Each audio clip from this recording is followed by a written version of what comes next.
विनय भाई, पहले आपसे मैं बात करूं इससे पहले मैं एक दो चीजें दिखा देता हूँ, वीडियो दिखा देता हूँ। ट्रंप और मस्क ने मिलकर यूएस एड को लेकर झूठ बोला। इस बेसिर पैर के झूठ को भारत में बीजेपी और गोदी मीडिया ने फैलाया, लेकिन अब सच सामने आ गया है। $21 मिलियन भारत में नहीं, बांग्लादेश में खर्च किए गए। वहां यह पैसा जनवरी 2024 के चुनाव से पहले खर्च हुआ। क्या बीजेपी और मीडिया इस झूठ के लिए माफी मांगेगा? अमेरिका की झूठी खबर भारत में फैलाकर बीजेपी ने देश विरोधी काम क्यों किया? डोनाल्ड ट्रंप और इलॉन मस्क बार बार भारत का अपमान कर रहे हैं। प्रधानमंत्री नरेंद्र मोदी और विदेश मंत्री एस जयशंकर इस पर चुप क्यों हैं? या जो भी ये फॉरेन फंडिंग एजेंसीज हैं, हम उनके खिलाफ नहीं हैं। देश में कानून है, कानून के तहत फंड्स आते हैं, एनजीओज भी लेते हैं, इनके एनजीओज भी लेते हैं, इंडिया फाउंडेशन भी लेती है, विवेकानंद फाउंडेशन भी लेती है। कौन नहीं लेता? लेकिन सिलेक्टिवली आप बोलें कि साहब कांग्रेस की सरकारों ने ले लिया। अरे जब स्मृति ईरानी ब्रांड एम्बेसडर थी यूएस एड की और सिलेंडर लेकर यहां सड़कों पर प्रदर्शन करती थी, तो क्या यूएस एड करवा रहा था वो प्रदर्शन? बताइए।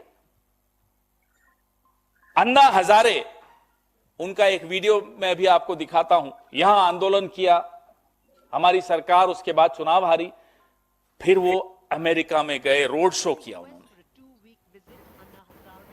फोर्ड फाउंडेशन का पैसा आता था, सबके सामने था, उसमें आरएसएस भी इन्वॉल्व थी।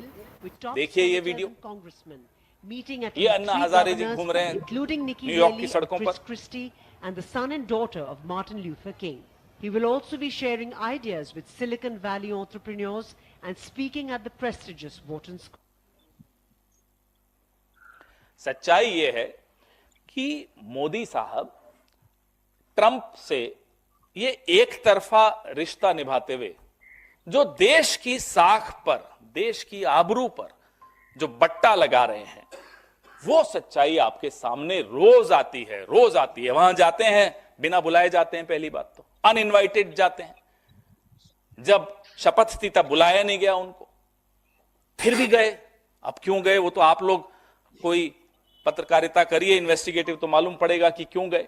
लेकिन वहां जाकर मंच पर साथ में खड़े होकर ट्रंप साहब कहते हैं हम रेसिप्रोकल टैरिफ लगाएंगे। सीधा अपमान, सीधा धमकी। ये खिसियाते हुए मुस्कुरा रहे हैं। या तो समझ में नहीं आया क्या बोले, हमें नहीं मालूम क्यों खिसिया रहे थे, क्यों मुस्कुरा रहे थे। मुस्कुराने लायक तो कोई बात ही नहीं थी। रेसिप्रोकल टैरिफ, ये देखिए मोदी साहब घूम रहे हैं विदेशों में। ये किसके पैसे से स्टेट डिपार्टमेंट में गए थे? ये अमेरिका ने पैसा दिया था। क्या ये एजेंट हैं?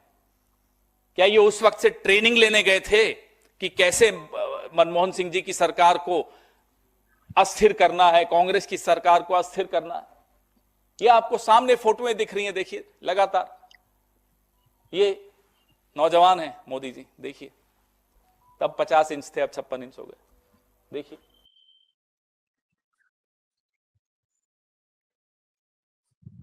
एक और वीडियो देखिए।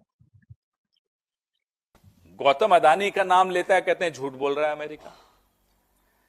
जब अमेरिका कहता है, और जब अमेरिका वाकई झूठ बोल रहा होता है कि साहब हमने इंडिया में पैसा भेजा, अब वो झूठ बोला या जाल बिछाया ट्रंप ने, हमें नहीं मालूम। वो ट्रंप और मोदी जी दोस्ती बनी रहे, उनके बीच की बात है। लेकिन तब आपको लगता है कि नहीं, अमेरिका से सच्चा कोई नहीं हो सकता। ये अमेरिका की धुन पे क्यों ये जो जिनका आपने नाम लिया, ये पूरी भारतीय जनता पार्टी, 1/4 मीडिया, ये उन्हीं की धुन पे क्यों नाचते हैं? हमें ये बताइए। तो फिर हमारे आरोप का जवाब दीजिए। क्या गौ हत्या विरोधी आंदोलन की रैली और कामराज जी की हत्या के प्लान को अमेरिका ने संघ के मार्फत फंड करके कोशिश नहीं की थी अमली जामा पहनाने की? क्या दत्तोपंत ठेंगड़ी, सुब्रमण्यम स्वामी अमेरिका के आसपास घूम घूम कर भारत की सरकार को अस्थिर करने की कोशिश नहीं करते थे? क्या फोर्ड फाउंडेशन 2012-13 में यूपीए सरकार को अस्थिर करने के लिए इन सबको और इनके टीम बी को पैसा नहीं दिया था? लगातार हमारे भी सवाल हैं, जवाब दें। मामला बड़ा संगीन है। पॉलिटिकल पार्टियां, अंतरराष्ट्रीय नेता अपना सौदा करें, ठीक है, लेकिन ये जो जनता को गुमराह करते हैं, अन्ना आंदोलन पूरा का पूरा साबित हो गया कि आप जो है पीछे से रह के कुछ कोई और जो है उसको चला रहा था। अभी जो ट्रंप ने कहा कि $21 मिलियन 182 करोड़ के आसपास रुपए वोटर टर्नआउट के लिए 2024 में दिए गए, हमने भी प्रोग्राम चलाया कि पूरा यही सच बताया गया, कहीं दूसरी जगह से नहीं था कि जहां से इस खबर को कंडेम किया जाए। लेकिन अब जो खबर आ रही है, इंडियन एक्सप्रेस ने जो खबर ब्रेकआउट की है, उसके तहत ये खबर आ रही है कि जो ओपन डाटा अमेरिकी संघीय व्यय के आधिकारिक ओपन डेटा सोर्स के मुताबिक 2008 के बाद से भारत में यूएस एड से फंडेड कोई भी CEPPS परियोजना नहीं चल रही है। CEPPS का मतलब होता है consortium for elections and political process strengthening. और इसमें जो खबर है, अब एक और खबर चल रही है कि किस तरह से बीना रेड्डी जो है वो भारत में रही और 2024 के चुनाव के बाद वो भारत से गई अमेरिका, जुलाई में गई, और वो यूएस एड के मिशन डायरेक्टर के तौर पे भारत आई थी। 3 साल के कार्यकाल में कई प्रोजेक्ट्स पे काम किया। देश की राजधानी नई दिल्ली में वीणा रेड्डी के कार्यकाल में भारतीय रेल, पावर मंत्रालय, नीति आयोग, स्वास्थ्य और परिवार कल्याण मंत्रालय, अटल इनोवेशन मिशन सहित कई नए समझौतों पर हस्ताक्षर किए गए और यूएस एड फंडेड प्रोग्राम चालू किए गए। वहीं वह कई हाई लेवल सरकारी कार्यक्रमों में भी शामिल हुई। क्या है, समझना कितना मुश्किल है विनय भाई? आप तो अंतर्राष्ट्रीय मामलों को समझते हैं, आर्थिक मामलों को भी समझते हैं, जरा आसान भाषा में हम लोगों को समझाइए। देखिए धनंजय भाई, ये इसमें मुश्किल कुछ नहीं है, आसान है। आप ये समझ, अगर आपको चेक करना है कि ये कोई पहली बार नहीं है कि अमेरिका जो है दूसरे देशों की राजनीति को प्रभावित करने की कोशिश कर, वो शुरू से ही करता रहा है। और हमारी आजादी से पहले से ही, बल्कि हमको जो देश आजाद हुआ उसमें अमेरिका के रुख का भी एक बहुत बड़ा योगदान है। अमेरिका नहीं चाहता था कि जो है कि ये ब्रिटिश एम्पायर बचा रहे, और ब्रिटिश एम्पायर इतना कमजोर हो चुका था कि वो इस स्थिति में नहीं था कि वो फिर कंटिन्यू करे। और आप देख लीजिए कि तमाम जो नॉन अलाइंड मूवमेंट के जो नेता थे, जिसमें मिस्र में कर्नल नासिर का नाम आता है, वहां पर आप देख लीजिए, और जो फिलिस्तीन का मामला देख लीजिए। अगर आपको याद होगा, सोवियत संघ भी जो बिखरा उसमें भी आप देख लीजिए। आप अगर याद करिए कि जो है गोर्बाचेव जो है कहाँ उनकी मृत्यु हुई, अगर आप ढूंढेंगे तो गोर्बाचेव सोवियत संघ में नहीं मरे, रूस में नहीं मरे। गोर्बाचेव जो थे वो निर्वासित जीवन स्विट्जरलैंड में जीते थे और वहां पे उनकी मृत्यु हुई। इससे पहले जो अरब क्रांति हुई थी, अरब रिवॉल्यूशन जिसको नाम दिया गया था, जिसमें सबसे बड़ा नाम जो था इजिप्ट में इतना बड़ा हल्ला हंगामा हुआ। वहां हुस्नी मुबारक हुआ करते थे, मिलिट्री लीडर, उनके खिलाफ चला। उस समय बराक ओबामा का भी स्टेटमेंट आया। ये भी आया कि भाई गूगल से बहुत सारे जो हाई लेवल जो ऑफिशियल्स थे वो छोड़ करके वहां के आंदोलनों में मूवमेंट में भाग ले रहे। पर उस पूरे मूवमेंट का क्या नतीजा निकला?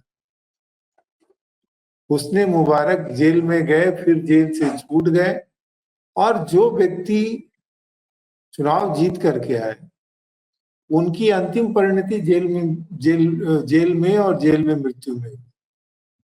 और फिर हुस्नी मुबारक की जगह एक दूसरा मिलिट्री चीफ आ गया। ये सब कथा मैं इसलिए बता रहा हूं कि ये जान लीजिए कि मतलब ये कोई नई बात नहीं है। अब क्या है, ये बहुत खुल के आ गए। पहले छोटे देशों के बारे में हम सोचते थे कि अमेरिका ने जो इराक में ऐसा कर दिया, उस देश में ऐसा, इजिप्ट में ऐसा कर दिया।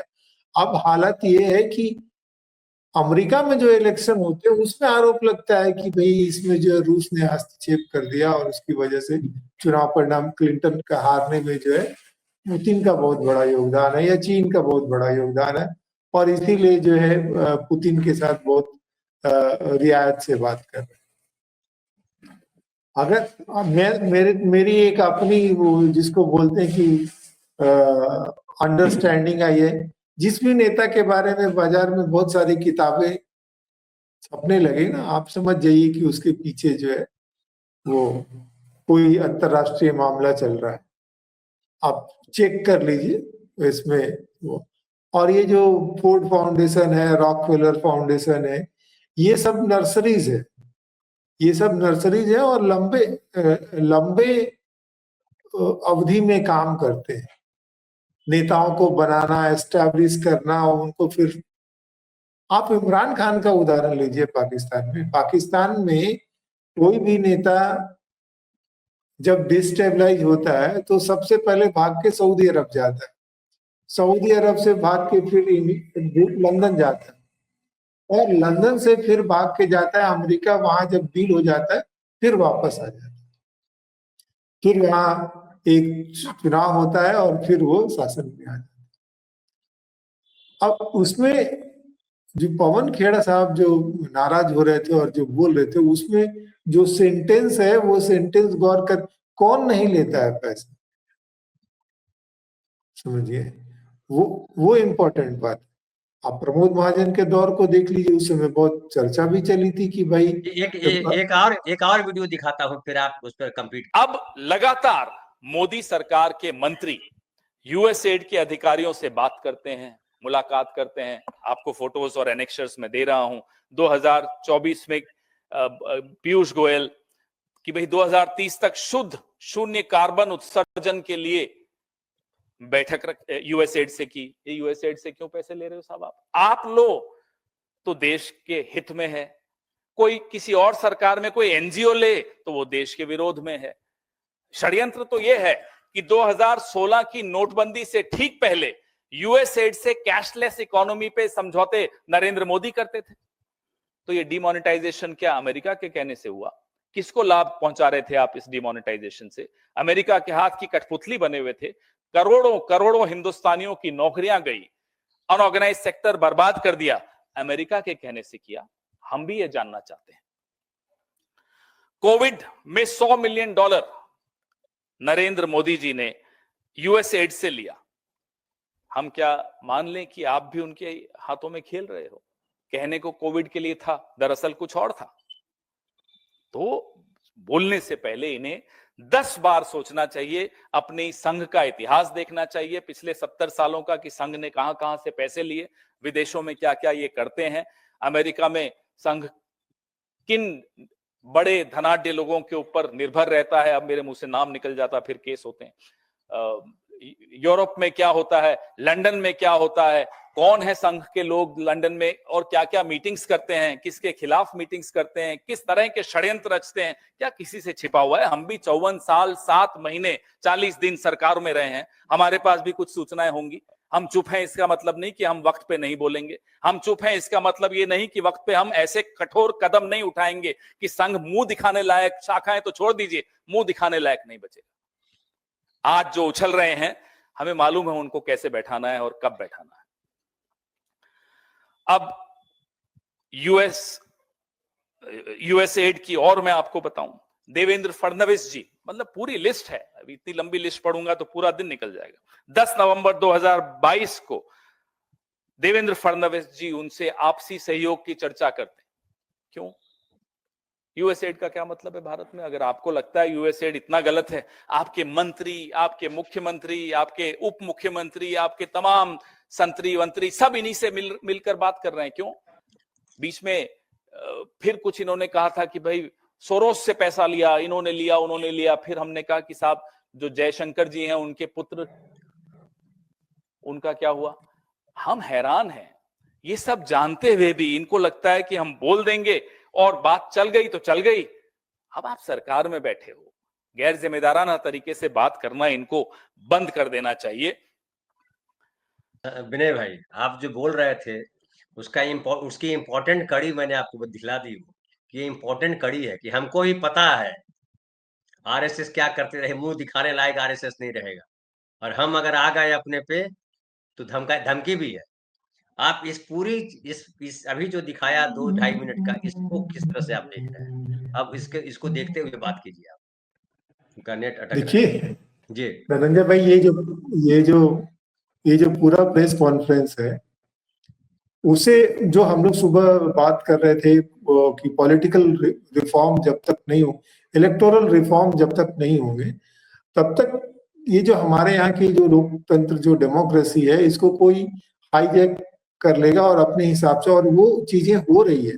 देखिए आज जो ज्यादातर लोग जो है वो अपनी राय, चूंकि जिस हिसाब से स्मार्टफोन का पेनिट्रेशन हुआ है, टीवी का पेनिट्रेशन हुआ है, उसमें ज्यादातर लोगों के पास में जो राय बनती है, वो राय इन सूचनाओं, ये जो माध्यम है, इनके माध्यम से जो सूचनाएं परोसी जाती है उसके माध्यम, क्योंकि ज्यादातर लोगों के पास में इतने रेफरेंस नहीं होते हैं कि ये जो पॉलिटिकल इंफॉर्मेशन इनको प्रोवाइड की जाती है उसको वो ठीक तरह से प्रोसेस कर पाए और उसको पूरे संदर्भ में देख पाए। ये जो खेड़ा जी की जो भाषा है वो यही है कि आप अगर हमारे बारे में बोलोगे तो आपका भी सारा जो कच्चा चिट्ठा है वो हमारे पास में है, ठीक है।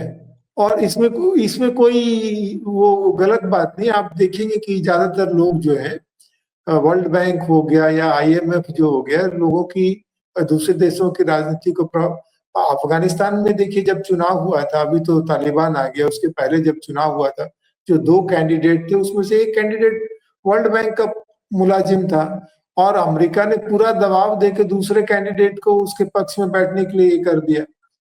इटली का मामला देख लीजिए, और बहुत जगहों पे, इटली में इससे पहले मैट ट्रिनी ने, कौन थे उनका नाम मैं भूल रहा हूँ, वो भी वर्ल्ड बैंक के।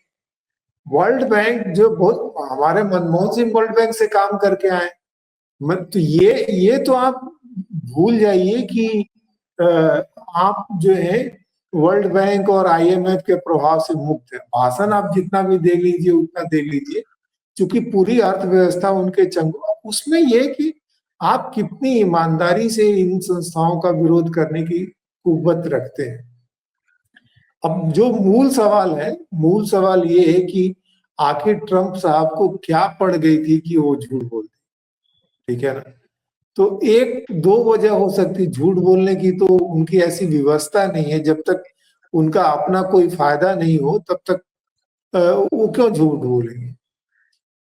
तो एक तो ये खतरनाक तरीके से बोलना है, लेकिन एक तो ये है कि एक तो ट्रंप साहब खुद अनप्रिडिक्टेबल है, और दूसरे उनके दोस्त एलन मस्क मिले जो उनसे भी बड़े अनप्रिडिक्टेबल है। कब क्या करेंगे उनका पता नहीं, और बहुत बहुत लंबा बेट लगाते हैं। तो जैसे पुलिस का जो फंक्शनिंग होता है ना, कि वो जो उनके पुलिस के मुखबिर होते हैं उनको बहुत वो ढील देते हैं, और फिर जब उनको जैसे गुड्डी को काटना होता है ना, तो फिर ढील देकर काट देते हैं। तो ऐसे आप देखिए कि अमेरिका समय समय पर जो है बहुत सारे ऐसी सूचनाएं जारी करता रहता है, जिससे नेताओं का जो कैरियर जो है वो प्रभावित होता रहता है, और कार्य भी प्रभावित होता रहता है।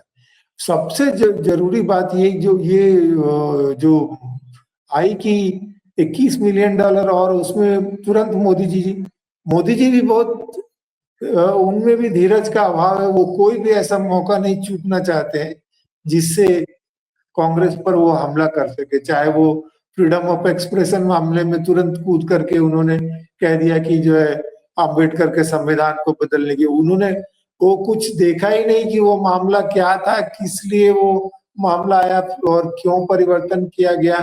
वो देश आजाद हुआ था, उसके लिए उसकी जरूरत थी नहीं थी, बस उन्होंने सीधा एक, क्या होता है कि जब आपकी अपनी समझ नहीं होती है और जब आप किराए के समझ पे काम करते हैं तो बहुत मुश्किल होती है राजनीति। और अभी का युग क्या है कि आपके पास फर्स्ट हैंड इंफॉर्मेशन सोर्स नहीं है, पहली बात। एक दूसरी बात ये कि ये जो ऑडियो वीडियो जो क्लिपिंग्स है ना, ये बड़ी खतरनाक है। एआई के जमाने में आप इस बात का अंदाजा नहीं लगा सकते हैं कि वो आदमी वही आदमी है या कोई दूसरा है, या उसके जगह पे ये बनाया गया। जब तक आप फैक्ट चेक करेंगे तब तक तो आदमी चला गया।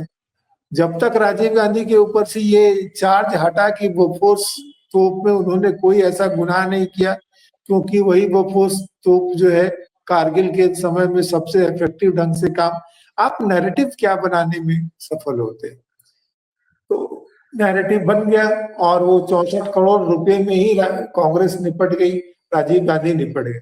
जबकि उससे बहुत बड़ी बड़ी रकम जो डकार के लोग आराम से घूमते हैं और डकार भी नहीं मारते हैं। 2G मामले में जो पूरा मामला जो है वो एस्टिमेटेड कॉस्ट और वो इतना होता और इतना ही हुआ, इसमें इतने का जो है वो घोटाला कर दिया गया।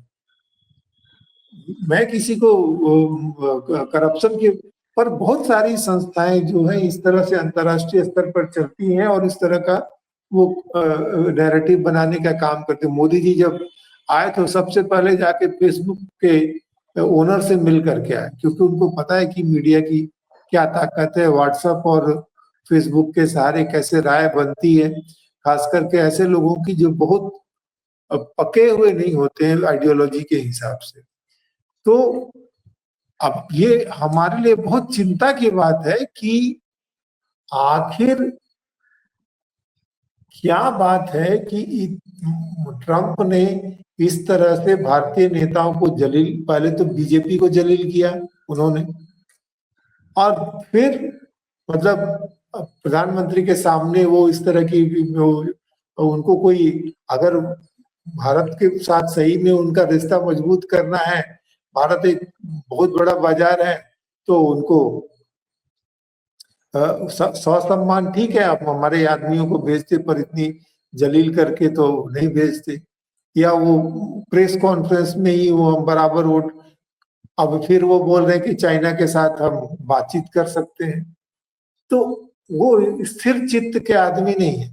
अब पहले बीजेपी को कर दिया, फिर अब वो कांग्रेस को कर दिया उन्होंने कि भाई पहले कांग्रेस के इसमें गया कि 21 मिलियन, अरे भाई वोटर टर्नआउट के लिए अगर दिया गया तो वो क्या है, ये सिर्फ मतलब यूएसएड ही नहीं, आपको एनरॉन एक कंपनी आई थी, याद होगा अगर, जो मुंबई में महाराष्ट्र में ही आई थी, महाराष्ट्र में ही आई थी ना।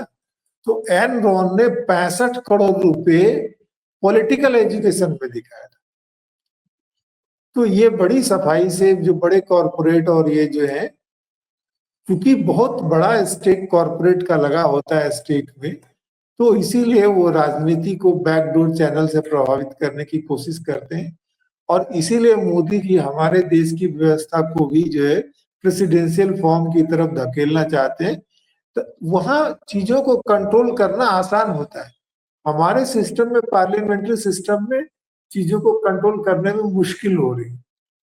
बाई कैमरल सिस्टम है तो आप लोकसभा में जीत जाते हैं, राज्यसभा में आपको परेशानी हो जाती है। वहां सीधा सीधा फंडिंग का मामला, यहाँ अभी आप जो है कॉर्पोरेट फंडिंग को ट्रांसपेरेंट नहीं रहने देना चाह रहे हैं। कुल मिलाकर के ये मैं कहूंगा कि अमेरिका दूसरे देशों की राजनीति को प्रभावित करता है, ये कोई नई बात नहीं, ये खुला खेल है। हम आज तक जो है ये चर्चा जो है सिर्फ पॉलिटिकल सर्किल में होती थी कि ये अमेरिका का एजेंट है और रूस का एजेंट है, CIA का एजेंट है और रूस का एजेंट है। आज जो है ये पॉलिटिशियन खुद पब्लिक डोमेन में इस बात की चर्चा कर रहे हैं कि मोदी जी घूमने, जरूर उनका फोर्ड फाउंडेशन का प्रोग्राम ही होता है, जो बर्डिंग लीडर्स हैं उनको कैसे वो अपने उनका एक पूरा विंग होता है कई देशों का, जो इस बात को देखते हैं कि कहीं कोई देश जो है वहां ऐसा नेतृत्व तो नहीं आ रहा है जिससे उनके राजनीतिक हित को खतरा पहुंचेगा, या उसको कैसे चेक कर सकते हैं। बांग्लादेश में भी अगर पैसा दिया गया और उसके जो हम राजनीतिक परिणाम देख रहे हैं, तो उससे फायदा किसको हुआ, वो भी देखना चाहिए हमको।